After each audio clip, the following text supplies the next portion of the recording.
Hey, what's up YouTube? I'm out here making another video. Going to talk about my engine. It's back from the machine shop. It's done. And then I'm going to go into the T56 that I'm putting in the G35. But let me show you something real quick. I went out and cut part of this firewall out. And the reason I did that was because I own another G35.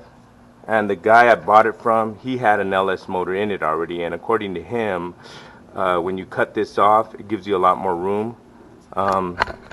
Pretty much I just followed it down. You got to leave this right here. This is for your battery case, and then just follow the line right here. It's pretty, can't go push on it too hard. I cut it off with a cutoff wheel because you will hit the wire harness back here, so you got to do it slow. You don't want to hit that wire harness. I've seen a lot of G35s out there, and they have the LS motor in it with that piece back there, but so it seems to be the engine fits in there anyways. But like I said, I have another G35, and the guy I bought it from had an LS motor in it, and he recommended to cut that out. And so I just grinded it down, hit it with my welder, a few tack welds, and made it look clean. Hopefully next video I make, I'll have this engine compartment completely done and detailed. Another thing that I should mention, I'm not sure why they did this, but in the back here on the wire harness, it was just full of garbage, leaves, dirt, anything you can imagine was back there. It just seems to be a place to trap dust and moisture and trash. So, but yeah, I cut that out. Should be more room. We'll see. Okay, here's the LS 5.3. This is out of a 2003 Chevy Tahoe. Everything was rebuilt new. You don't have to build this engine all new. For the purpose of what I'm doing with this G35, I wanted everything new. But there's a lot of guys that get these engines out with 120,000 miles and cam them and just put a cam in them and a better intake, and they seem to work just fine and do very well. But let me show you something right here. See this right here? 4.8 and 5.3. The reason it says that, and also says it here on the back, is because this is a 5.3. I know for sure because it's been opened and everything. But you cannot tell the 5.3 and the 4.8 apart. There's no way of telling them apart just from being in a vehicle, unless you can see on the vehicle it says it's a 5.3. The only thing that separates a 4.8 from a 5.3 is the stroke. That is it. The 5.3 has a larger stroke than the 4.8 because they share the same block. The block is exactly identical. That's why they put 4.8 and 5.3 on both of them, because it's an identical block. The only difference is that the 5.3 has a larger stroke. The stroke on the 5.3 is 96 millimeters, and on the 4.8 it's 83 millimeters. That is the only difference. And the only way you can tell them apart is if you take the head off, and the 4.8 has a flat top piston. The piston is just totally flat. Totally flat. The 5.3 has a dish where it looks like a plate. The top of the piston looks like a small little plate, where the 4.8 is totally fat. That is the only way you can tell these apart. I mean, unless you have a book that tells you the serial numbers. I haven't gotten into that, so I don't have one. But that is the only difference. And as far as power, I see a lot of guys out there making a ton of power over these 5.3s. But I also see guys out there with 4.8s making tons of power. For example, there's a guy on YouTube. He takes a stock bottom junkyard 4.8 out of the junkyard, just totally stock, cleans it up, puts it back together, puts some good heads. He put some pretty expensive heads on there, some Texas Speed heads, LS6 intake. I mean, he put some good stuff on top, but he does 605 rear wheel horsepower on a Datsun. I mean, that's crazy. I mean, and then there's another guy on there on YouTube, has a 5.3, and he turbocharges it, and he does 8s at the quarter mile on a Monte Carlo. I mean, I'm going to put up all these links so you guys can look them up and watch those videos too. They're pretty cool to see. But as far as what I got here, I got a 5.3 with an LS6 cam. It's got 243 heads. Here's the casting number, 243. There's also 241, which are 243 and 241 are LS1 and 2 heads that are in the Corvettes. What I'm building here is trying to be equivalent to a 2006 Corvette. I want it pretty much stock and a little better than stock, but just pushing over 400 horsepower. That's all I'm shooting for.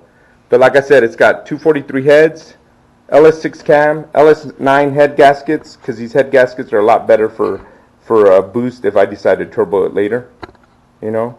But as far as the heads go, these 243s, 241s are all over eBay. Your average price $150, $200 for each for the set, or $100 each, depending what you find on there.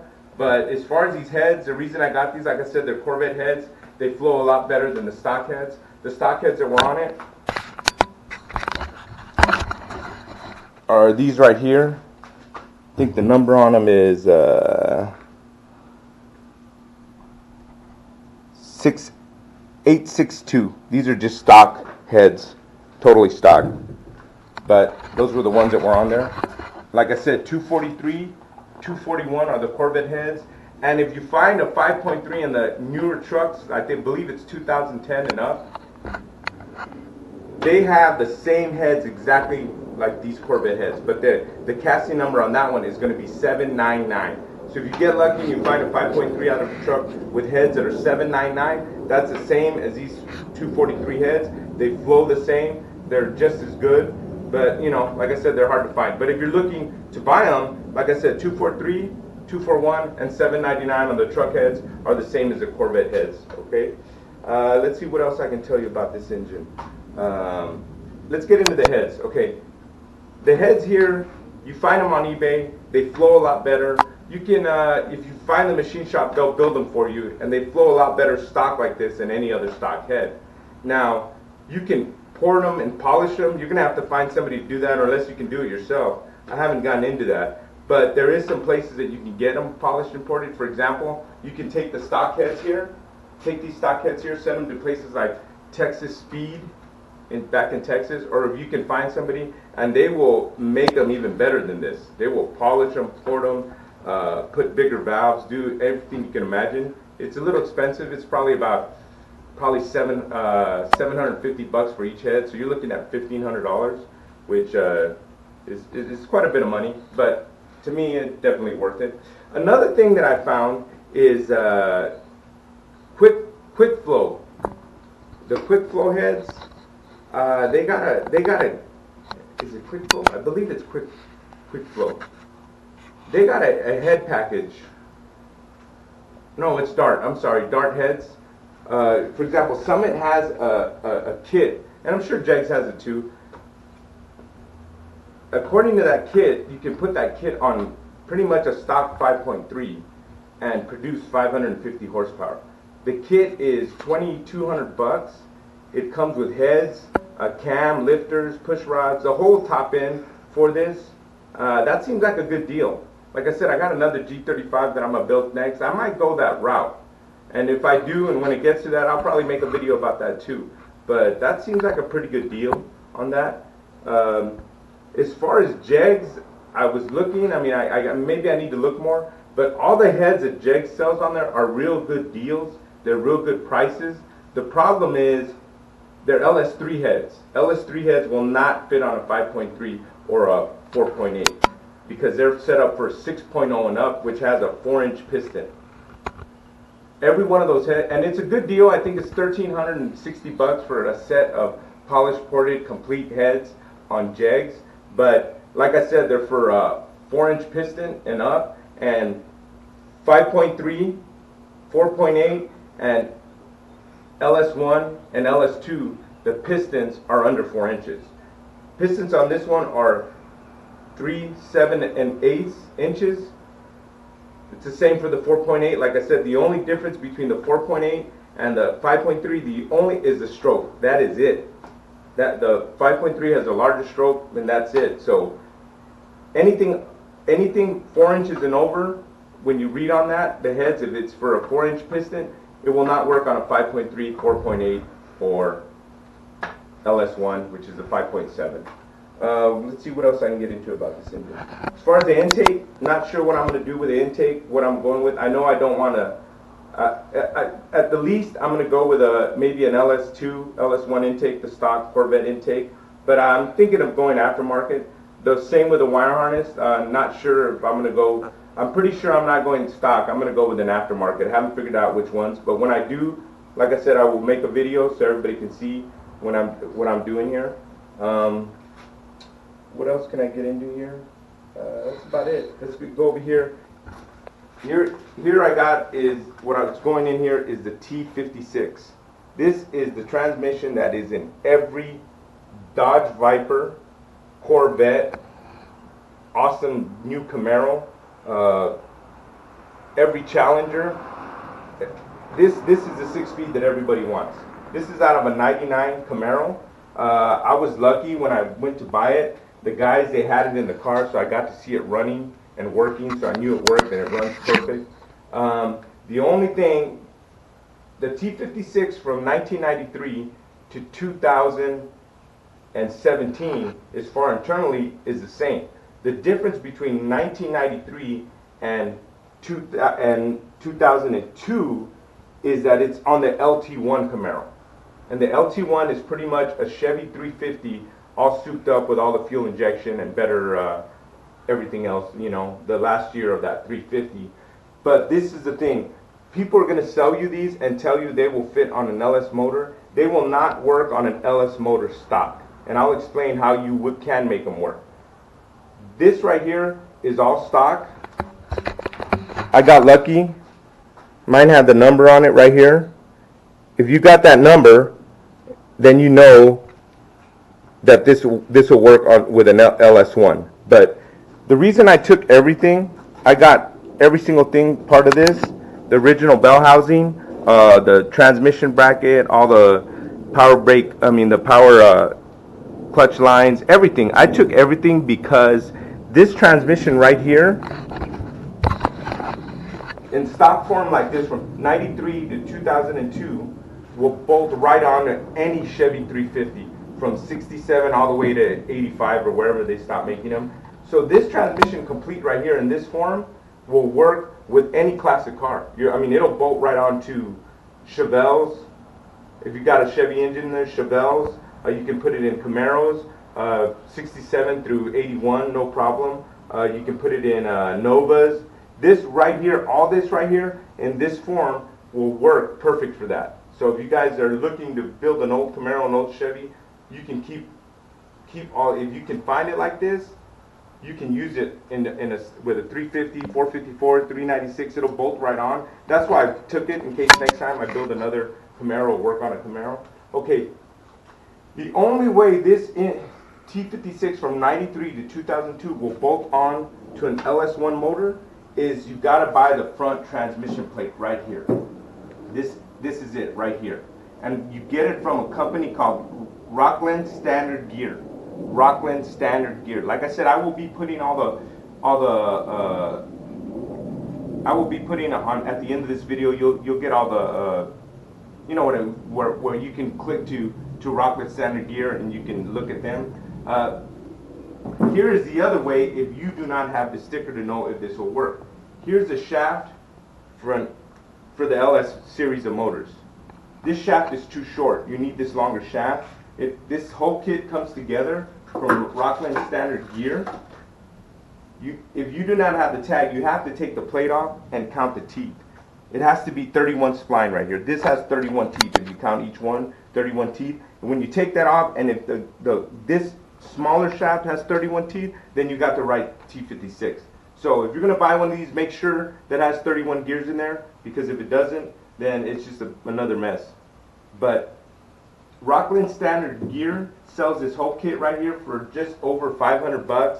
It's a lot of money, but you know, hey, that's what it takes. So you buy this from Rockland Standard Gear, you change it out right here, put this in. If you guys can see the difference, so this has this is only going to have the 2 lines that go to the power clutch and all that. You change this out, and it's pretty simple. I'm not going to show you how to do it because there's another guy on there on YouTube, and if you look him up, he's under LT1 T56 conversion for LT1 transmissions. He has a pretty good video where he shows you every single step to do this. He's got 2 videos, so that's why I'm not going to do it and show you. I'm just going to end up doing it some other time, and you can go to that guy, and he's out of Dallas, I believe. He'll tell you, he'll show you exactly how to do this. Doesn't seem that difficult, but it seems pretty simple. What else about this? Okay, as far as the bell housing, like I said, that stock stuff will not work. The bell housing that I was looking at, the complete kit is through JEGS. It's called the T56 Super Magnum Installation Kit, LS engines. It's with a 6-bolt flange. And what the 6-bolt flange is right back here. You're going to see 7 because one of them is for a stud to go in here, but that's a 6-bolt flange back there. That kit runs a little under $1,000. It's expensive. It's totally complete. But once you switch out this and you get that kit, it's totally complete. Has everything. Then you can marry this transmission to the LS1 here. Okay.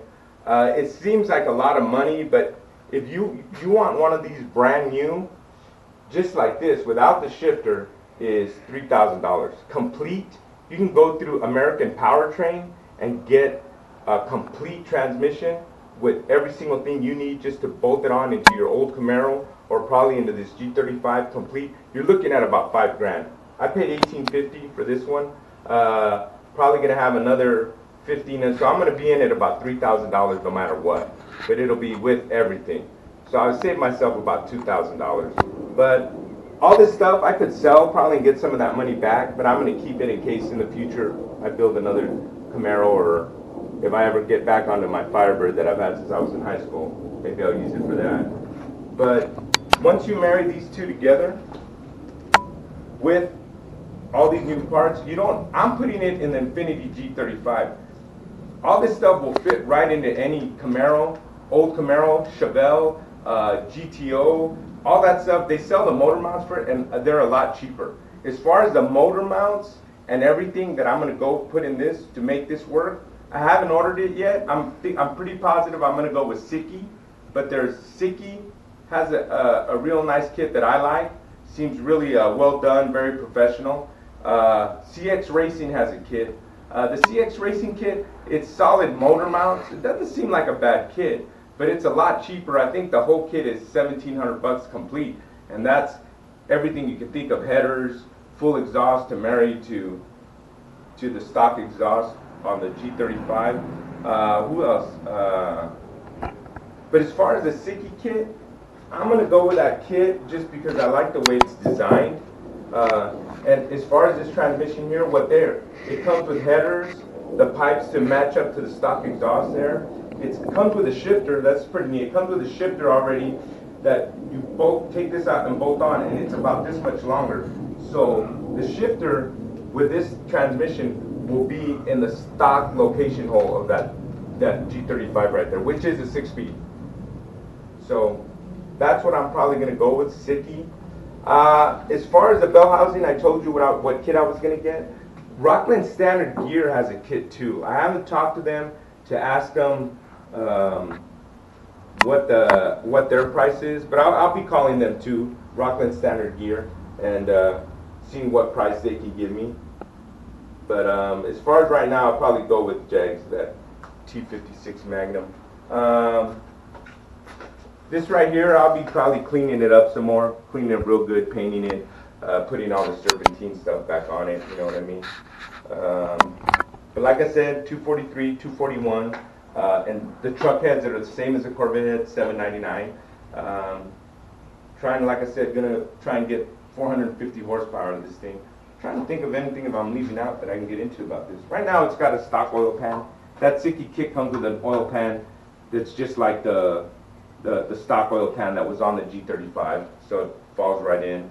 The motor mounts, it comes with Their basic kit is $2,200, which would be the motor mounts, the shifter, the headers, the pipes to connect to the stock exhaust.